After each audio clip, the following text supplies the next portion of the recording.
Are ready for this?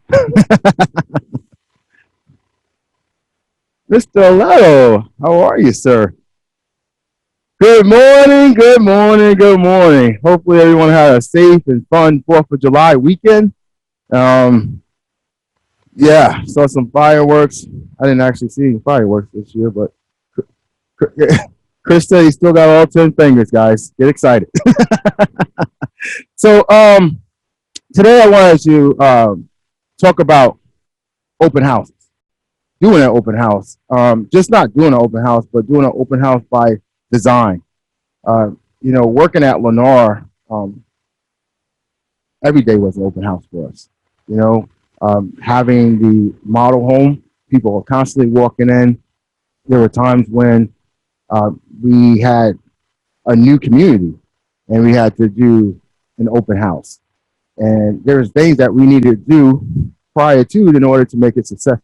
So those are things that we're going to talk about. This information is older, but the principles remain the same, if that makes sense. Okay. So some of the slides that you may see are going to be a little dated, but at the end of the day,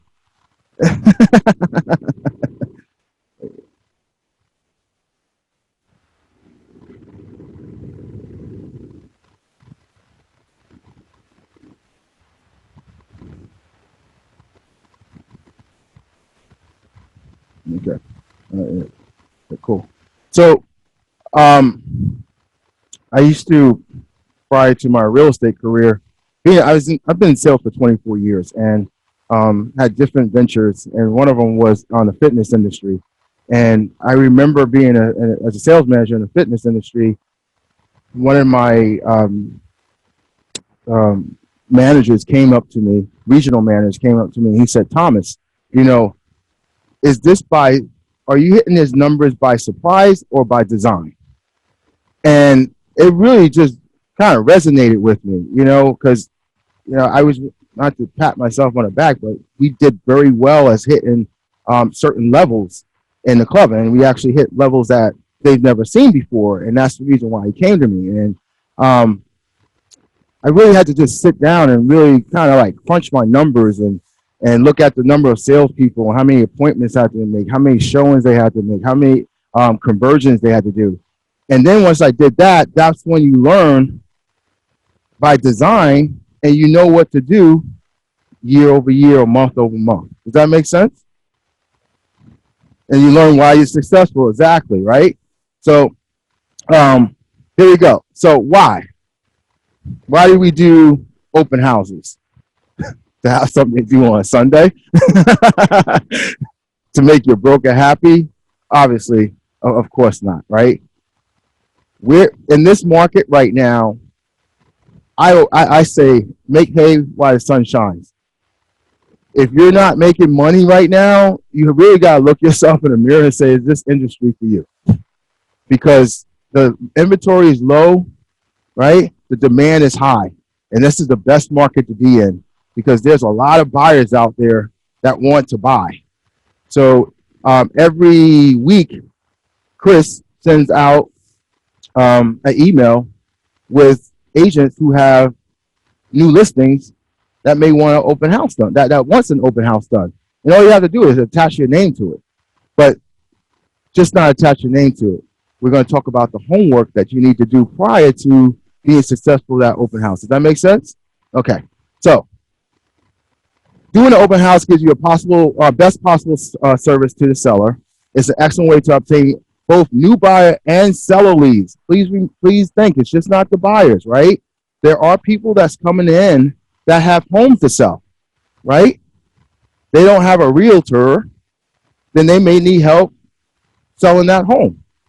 And we're going to talk about how you can talk to them and maybe, go do a free, SPA, strategic price analysis, or competitive market analysis, whatever one you do, okay? Also, not only the people coming into the house, but when you work it correctly, you get the opportunity to knock on the doors around the neighborhood and see the activity. And there's people in every neighborhood that are considering a sale. Exactly. And we're going to touch base on that as well. Right on. The vehicle to meet your weekly contact goals as a part of your prospecting efforts. It's like having a branch office open in a neighborhood for a few hours. How cool is that, right? So how important is an open house? So real estate, 70% says it's very useful. Okay. And this is back in 07. That's why I said some of it's dated, but it still kind of remains the same. Open house are very, very important to real estate agents. Okay. The internet, 78%. Obviously, we know that. It's probably even higher now. You know, open house, it says 24%, 30% says it's useful, and then 46% is not useful. I think that if you're a newer agent, this would be very, very useful to you, because what are you doing? You're getting yourself in front of people, and it's the best way to do it. Okay. So marketing open house, openhouse.com, realtor.com, office website, agent website. We also have social media now, right? We have Facebook, Instagram. At Brandon, I explained to the agents, I said, listen, why don't you do a open house event, post it on Facebook, and invite your friends and family members to that event. Okay. So if you're familiar with Facebook, they have events, right? And you see people that may be interested, going, not going, they kind of like check it. This would be a great way for you to be proactive and actually invite people to your open house. Does that make sense? Surrounding the neighborhood with open house flyers, invitations, less expensive neighborhood, geographic, your farm, local merchants, FSBOs, for sales by owners. Yes, guys, you can go over there. You can ask them to do an open house for them. You get your minimum commission, you get your commission agreement signed. And with the commission agreement, it basically says if you get XYZ to come, right? Sometimes you may not have that lead. It could be TBD, to be determined, right? But it has an expiration date when they can pay you up to. So that would be a great time to you start saying, listen, you know what? I understand that you don't want to list your home. I get it. I can do a competitive market analysis, a spot for you. I can also, you know what? If you like, I can do an open house for you. Let's just agree that whoever comes in here, that you're going to pay me a commission. Is that fair? You like that, huh? Right? Same thing with expireds. You can do the same thing. Okay? Because what are we trying to do? Are we just trying to get the open house? No, we're trying to build a relationship with these individuals, right? And that's the way that you can kind of ease your way in there without saying, I want your listing. Newsletters, can do that. Telling other agents, your sphere of influence is definitely that. Sphere of influence could be on your Facebook or social media or your contacts. MLS. So for the newer agents that haven't done open houses, you need to submit all your information to admin on Wednesday. Okay?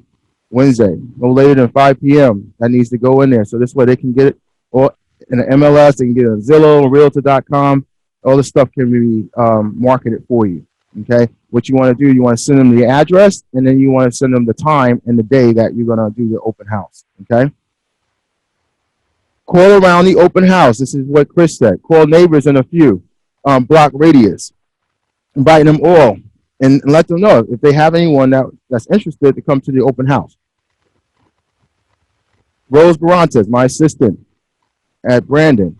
You can call her. She has Coles Realty. She has those leads there, and you give her the address. And I won't say all the time she'll have the phone numbers, but she may have some phone numbers if you guys are afraid to go knock on the doors. Okay? But honestly, this is a great reason to go knock on her doors. You do your 5510, right, Brian?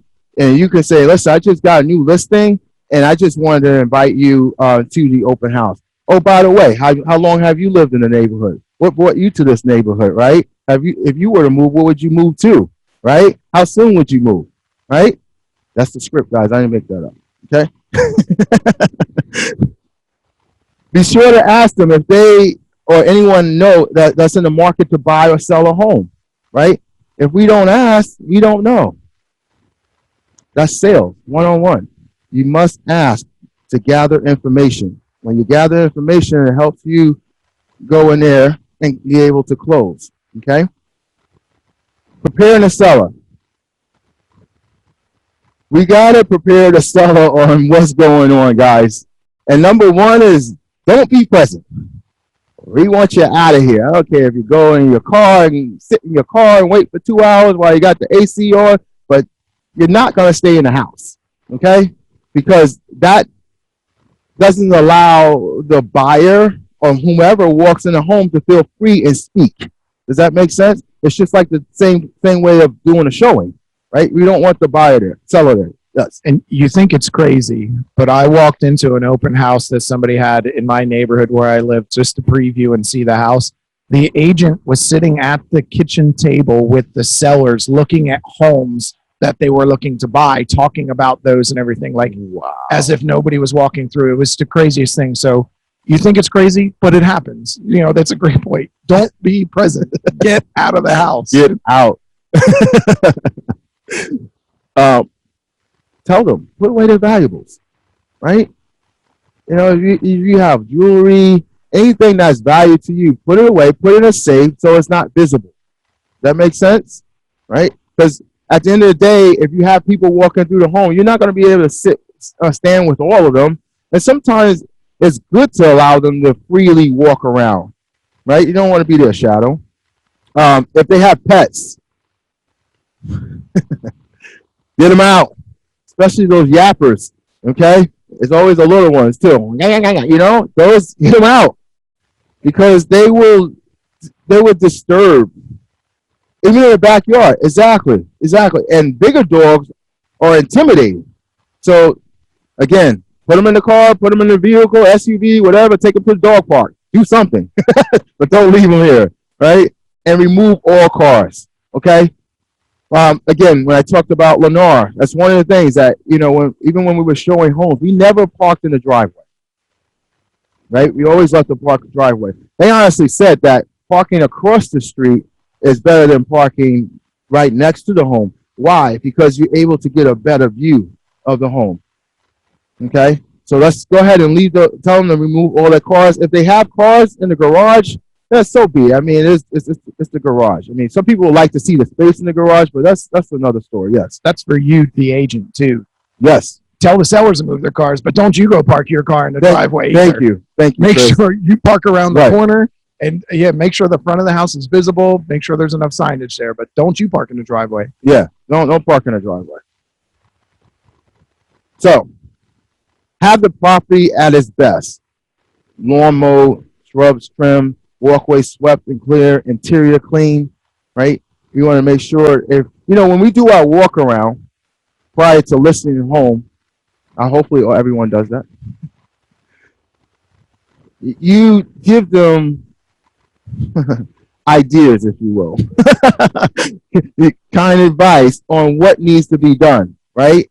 If there's cobwebs in the door, you may want them to get the pressure wash it, the bedding with the flowers, all that stuff needs to be done, right? Okay. Interior clean, we want to make sure that the house is clean. Bathrooms, kitchens should be sparkling. Okay. Garage, closets, neat and orderly. If they have repairs, staging completed, maybe you might need to help them. You want to also declutter, okay? And that's, I got to tell you, a lot of people can be hoarders, and they're just going to have a lot of just stuff just from years over years. Kitchens, if you have a kitchen that's, especially on the small side, that you want to feel the presence of being bigger or give the illusion, have them clean off their cabinets of everything and just put them in the cupboards for the time being, right? Because it just gives the illusion of being bigger. Does that make sense? Okay. Removal of photos, personal items. This is subjective. It depends on the individual. I know that one day I was actually selling a home, and these individuals, they were Hispanic and mostly Hispanics or Catholic, right? And they had the Mother of Mary and all this stuff on their walls and everything like that. And I said, listen, you may want to just take that down because we don't know who's walking. Brian looks at me. Don't know who's walking in here. This is not, this is business. It's nothing personal. It's up to you. I'm just giving you. I stand by my God too, but at the end of the day, it was just a little much, right? Okay. Removal of items that's not included in the sale. Is this huge, right? Remember Craig was talking about, that was a water softener, but you can't take that down. But maybe like a wine cooler or something, maybe you might just want to tuck that away. If it does stay there, make sure that it doesn't convey. Okay. Set the table, right? That's staging. Okay. With nice dishes. Okay. So what are we going to do? We're going to follow up the sale 1 week ahead, ask permission to serve light refreshments, prepare signs, have directional signs mapped out location, ask homeowners permission, buy balloons or flags. Okay, guys, it's just not about the signs. Attach some balloons there. They flow. It grabs people's attention that something's going on there. Okay, riders for subject property. Complete marketing material. Preview other listings in the neighborhood. Wouldn't that be a good idea? To know what your competitors are doing, right? What is that saying? Know your market. Why is you're at 123 ABC Lane? It's 250, 2,000 square feet, 3-bedroom, and the other one is 240,000, $10,000 less, same square footage. What makes the difference? What's going on in that home that's not what's going on in your home that makes it superior to that one? Okay. Correct. Absolutely.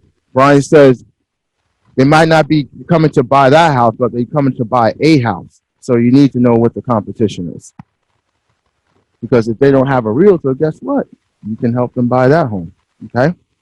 Things to take with you. You should have your sign-in sheet, your registration forms, fact sheet on property. Okay. Your MLS will have everything there. Okay. You should know, and I don't want to go too far, but you should know your schools. You should know everything. If there's a flood zone, everything you should know about that home. Financing information. There are some times where, when they say financing information, you should know if you can do a VA loan, a conventional FHA. Obviously, everyone takes cash. Sometimes if you have a business partner that's a lender and they want to come, you can have them there as well. They can pre-qual on the spot. Just an idea. We talked about information on other listings. Tank cards, this is dated. Don't think anybody does tank cards. You definitely should have your business cards and a personal brochure. Where can you get a personal brochure from? Which tool allows you to do that? Business Builder, right? Right? I'm sorry? Yep. You can go there. You can personalize your thing. And guess what? That's free to you guys. Okay? Appointment calendar. Home warranty information. If the property is being offered with a warranty, right? We got global home warranty, right? Local school reports. Why is this important? If you go to century21.com, you can actually go to schools, and there's a tool there where you can actually see what the ratings of the schools are in that particular area. Okay, it will tell you A, B, C, or D. Okay, that's a great tool to have. You should already know that prior to coming to the open house. The name, and it also breaks down how many students in the class. It gives you the whole 9 yards. Okay. And if you don't think that could be a deciding factor for a buyer, you're crazy, because it's happened plenty of times. We had a seller call or a buyer call on a listing and saying, well, their only concern is the schools there. So what did we already have available? We had a list of all of the schools, all of the charter schools that they could go to enroll with, sent it back over to him. And he said, okay, that's great. We feel more comfortable now. And they moved forward because the agent was from a different area. You're not always dealing with agents who know your property. So you have to know these things, this information. You never know who's going to walk in the door. Never know. and we don't know what's important to them. So having all our I's dotted, all our T's crossed makes you the expert. Make sense? Um, Century 21 magazine. Okay, anyway, we'll keep moving. Sometimes burning a nice candle, depending on how the home smells, right, definitely helps, right?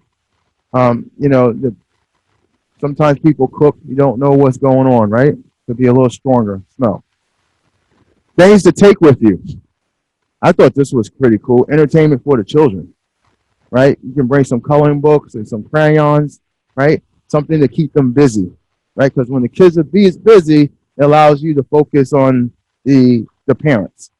Laptop, computer. Everyone should have this. We'll buy a presentation.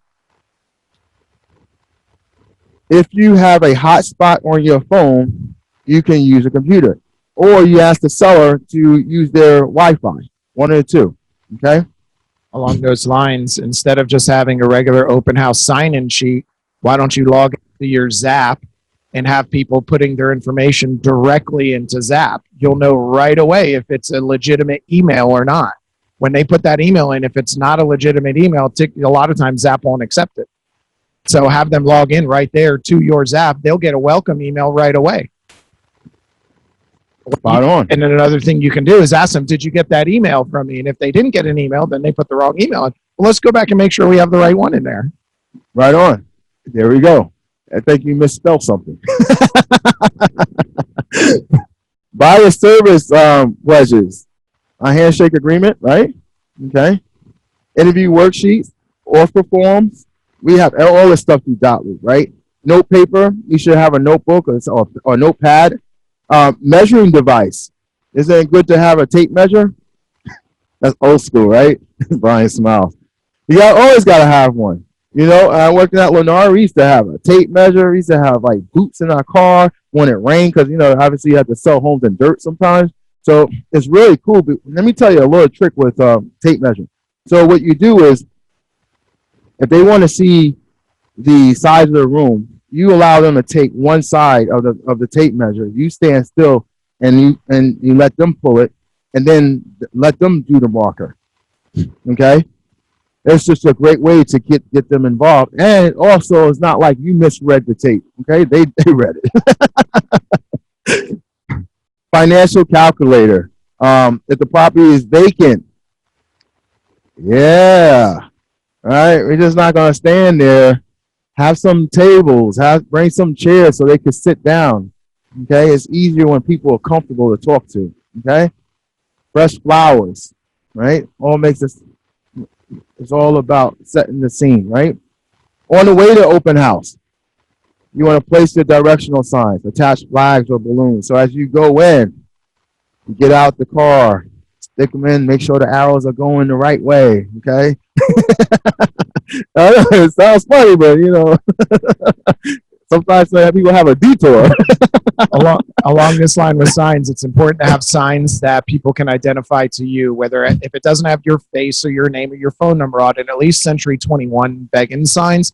What if somebody else is having an open house in that neighborhood and you all have the same generic open house signs from GTAR? How do they know which one to go to? How do they know there's multiple? All they see is red open house sign, turn right. Oh, there it is. They didn't know if they would have drove 100 yards further forward, they would have seen another open house sign telling them to go left. So differentiate yourself, order some signs, spend a few bucks and get some Century 21 signs branded to you. At least get your name or at least Century 21 beggins on them at the very least. So that way they could follow those and differentiate between multiple open houses in the same neighborhood. Absolutely. And if you guys have not ordered signs, you can take this information. Steve, I call him the sign guy. His number is 813-380-1024. Give him a call and you can order the signs and you can personalize them. Okay, that goes for your rider and any other thing that you need in regards to signs. Okay, drive the route. Make sure your signs are easily seen and that they don't block drivers' visibility. Okay, that's very, very important. Okay, so we don't want to put them too close to the road. Does that make sense? Sometimes the county will come out there and And you go back and you be like, where's my sign? Okay. Showtime. It's showtime. Arrive early. Inspect the property. Touch up if necessary, especially the walkways. Park away from the property. You should be down the street.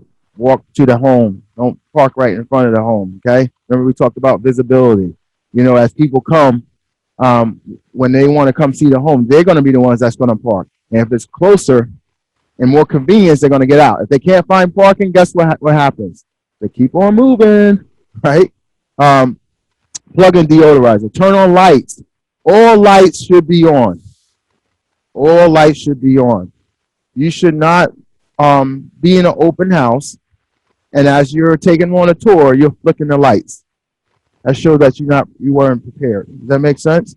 All lights should be on. Some soft music, okay? Maybe a little jazz and something that, soft, calming. Set up materials as close to the front as possible. Set up computer in a visible place. Set up special attraction tent cars, including no smoking. Prepare refreshments, okay? When you do your invites, you should say that you're going to have refreshments will be served, okay? Believe it or not, some people just come to eat, but, you never know. Whatever brings them in. Greet every guest during the open house. Your goal is to do what? Get an appointment. When you make phone calls, your goal is to do what? Get an appointment. When you knock on doors, your goal is to get an appointment. That's the first thing that you need to be going after, right? After the appointment, then comes the presentation. Give them property information flyers, right? We talked about that. You have your brochure that you have from Business Builder. It should have all the information on there. Have them sign in. As Chris said earlier, you have your computer set up, you have Zappin. What better way to have them type that in there? You don't have to worry about losing any information. Where did it go? It's raining outside, your paper dropped and it got all rain and the ink just spread all over. Right? Can't read their handwriting. Yep, exactly. Offer refreshments. Escort them through the property if possible. If multiple guests, you may not be able to. Give idea to have more than one agent, right, or hostess. Build rapport. Let's talk about asking qualifying questions. This home is priced at $225,900. What price did you have in mind? How did this property compare to what you were looking for? As you can see, this home has 3 bedrooms. How many did you need? And we can change that all around, right? But you notice that the first thing that come out their mouth was, do you have a realtor? That's not the first thing that we want to be saying to them. Hi, how are you? Thank you for coming to our open house. What brought you in here today? Right? Things of that nature, right? Are you looking to move? How soon are you looking to move? Do you own or do you rent? Those are conversations that we need to be having with them. And then as that go on, you can say, is someone helping you look for homes at this point? Right? Not do you have a realtor? More qualifying questions. You'll get the reflexive yes, right? You'll get that reflexive answer right away. Do you have any? Yeah, I do. If I say yes, they'll leave me alone. Right. So build the rapport. So they start to ask the questions, and they start to like you a little bit more. And then you can get, do you have anybody sending you any great deals in this area? Yeah. Instead of, do you have a realtor? Is anybody sending you great deals? Because what does that imply? I've got great deals. And you're missing out on them. Maybe they'll start telling me they don't have an agent, even if they do, just to try and get my deals. Right. Exactly.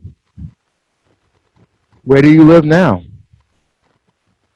Would you need to sell if you own before buying?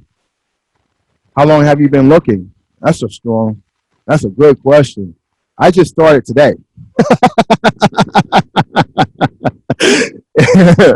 Are you leasing or renting? Oh, I'm leasing. When are you leasing? Oh, sometime next year. Okay, then they got time. How soon do you need to relocate?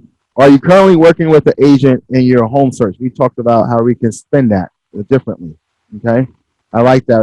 Who's helping you look for these deals, right? Or how did you hear about this open house, right? Were they just driving and decided? or they saw you on Facebook, you can find out how the marketing working, correct? Um, After the open house, you want to clean up, secure the property, of course, turn off the lights. Um, Leave a thank you note for the seller. For some of you that's doing open houses for other agents, that'd be a great way to say thank you, right? Provide feedback to the seller, pick up all the signs, send thank you notes to all who attended. This is huge. Send thank you notes, send a text to them saying thank you for coming. I appreciate it. If you have any additional questions or need any help in finding other homes, please feel free to contact me. I had an agent, Lauren, who actually sent a text to the client, and the client happened to be a out-of-state client, and chose to work with Lauren. And he said, I chose you because you were the only one that texted me and said thank you. And that really meant a lot to me. And she wound up selling the home, and then they closed. Sight unseen at that. Yeah, they didn't buy the home that they did the open house. Send thank you notes to those who allow directional signs. Yeah, it's going a little overboard, but hey, whatever works. Follow up, work the leads, make money. Follow up, work the leads, make money. All those individuals that have come in that don't have a realtor that you may want to work with, and you develop some type of rapport, one of the good questions is to say to them, when would be a good time to follow up with you, or to get with you, or to meet at my office, right? When you ask permission, it allows you to pick up that phone and call them or text them. However, because it's a lot easier, because now they already gave you permission to call. But we should be asking those questions. When would be a good time to follow up? When can we meet? Sit down and meet. Or when are you generally free? In the mornings, afternoons, or evenings, right? Go ahead and set the appointment. Does that make sense? All about setting the appointment. So, any questions? My 6 in the room. And my 50 online. Get excited. Things are happening.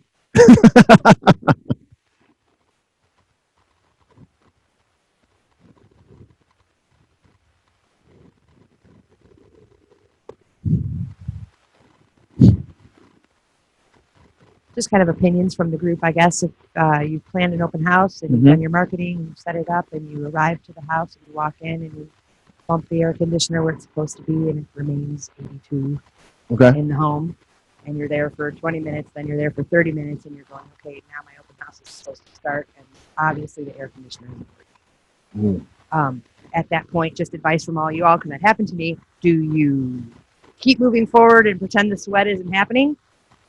Is that a good move for your, potential clients to come into a home that they're supposed to be shopping in? It's hot. You close up shop and leave. I honestly, you already have the open house set in place, and this is when you put your sales cap on and say, you know what, the seller pretty much likes to keep its temperature here, and we just keep on moving. If you don't make anything of it, sometimes people won't even say anything. If there's fans in the home, you may want to put them on and help circulate the air. When you were there, did was the AC not working, or it was just broken? Okay, gotcha. Ouch. Yeah, that's extremely warm.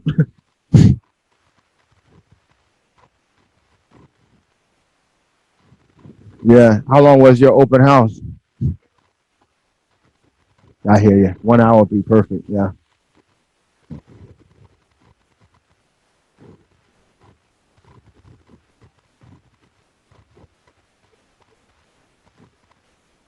Yeah. I mean, I probably would have stayed just because I had it already in place, and I was just roll with it. What would you've done, Brian?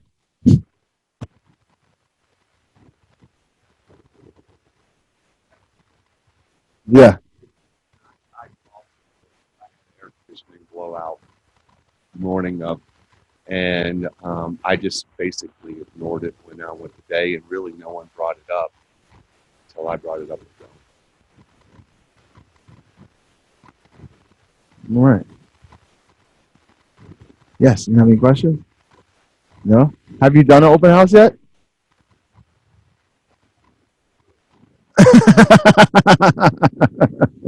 Yeah. Oh, right on. Congratulations. Yeah. That just makes a good point along the lines of what you're talking about with the AC. If you schedule an open house for the weekend and you send it to Listings, and Listings puts it on MLS and Realtor and Zillow, and then you accept a contract, say you have an open house set for Sunday and you accept a contract on Thursday or Friday, show up to the open house.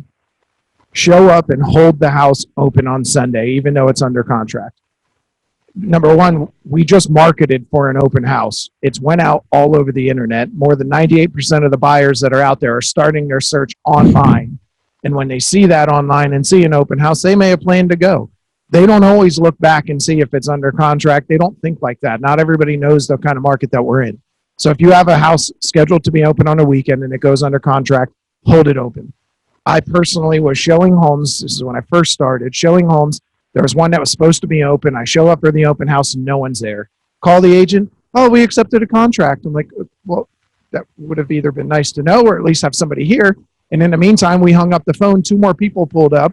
I stopped. I gave them my card and information. The buyer I was with was very understanding, very nice. I talked with both of them. I ended up working with both of those people and sold them a house.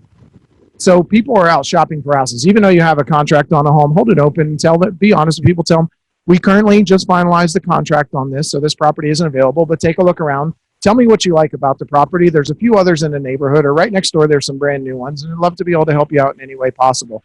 Please use this as your canvas. Let me know what you think of the property. There it is. Yep. The seller needs to be aware of the backup to get permission. But good stuff. Good feedback. So, with that being said, guys, go ahead and have some fun and make some money.